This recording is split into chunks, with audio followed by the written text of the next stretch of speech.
एका महिलेची हत्या झाली आहे. हत्या कोणत्या उद्देशाने झाली आहे, महिला कोण आहे आणि आरोपीला आपण ताब्यात घेतलेला आहे? नमस्कार. आज शिवाजीनगर पोलीस स्टेशनच्या हद्दीमध्ये एक खुनाची घटना घडलेली आहे. त्यामध्ये सीमा कांबळे वय 42 वर्ष या महिलेची हत्या झालेली आहे.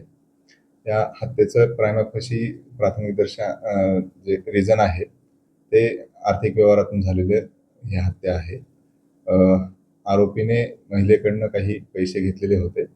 त्या पैशाचा वापस करण्याचा तगादा लावल्यामुळे आणि ते पैसे वेळेवर न देण्यामुळे दोघांमध्ये वाद निर्माण झाले होते. त्यातून ही हत्या झाल्याची प्रथमदर्शनी माहिती आहे. यामध्ये आरोपीला आम्ही ताब्यात घेतलेला आहे आणि अटकेची आणि FIR दाखल करण्याची कारवाई चालू आहे. सर, काही दिवसांपूर्वी ती महिला त्या संबंधित आरोपीवर बलात्काराची केस करण्यासाठी पोलीस स्टेशनला आली होती, मात्र तिची केस कारवाई घेण्यात आली नव्हती आणि त्यामुळेच सगळा प्रकार घडला अशी माहिती समोर येते. नाही, त्या अनुषंगानं आर्थिक व्यवहाराच्या अनुषंगानं आमच्याकडे एक तक्रार अर्ज प्राप्त आहे. तक्रार अर्जाच्या अनुषंगानं दोघांचा आर्थिक व्यवहार कशा पद्धतीनं पूर्ण व्हावा या अनुषंगानं त्यांचे स्टेटमेंट झालेले होते आणि ते व्यवहार पूर्ण ते स्वतः करून घेऊन त्यांच्यामध्ये समेट निर्माण झालेला होता.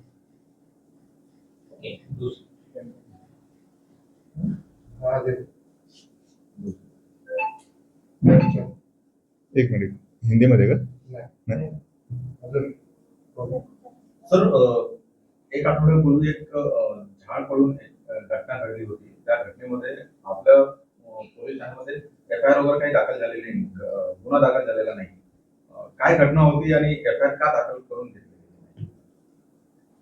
या अनुषंगानं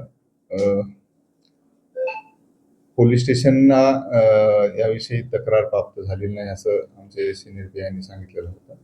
मी त्या अनुषंगानं PI साहेबांना ऑलरेडी इन्स्ट्रक्ट केलेलं आहे की ज्या व्यक्तीची वाहन नादुरुस्ती झालेली आहे आणि ज्या व्यक्ती जखमी झालेला आहे त्या दोन्ही लोकांना बोलून घ्या आणि त्यांच्या तक्रारी घेण्यासाठी सांगितलेलं आहे. लवकरात लवकर गुन्हा दाखल करून घेतो. सर, 4 दिवस अगोदर आपल्या शिवाजीनगर पोलीस स्टेशनमध्ये कुत्र्याच्या अंगावरून एका बस चालकाने केली, आपण FIR केलाय रात्री 2:30च्या दरम्यान. अद्याप कारवाई झाली नाही समजले. माहिती घेऊन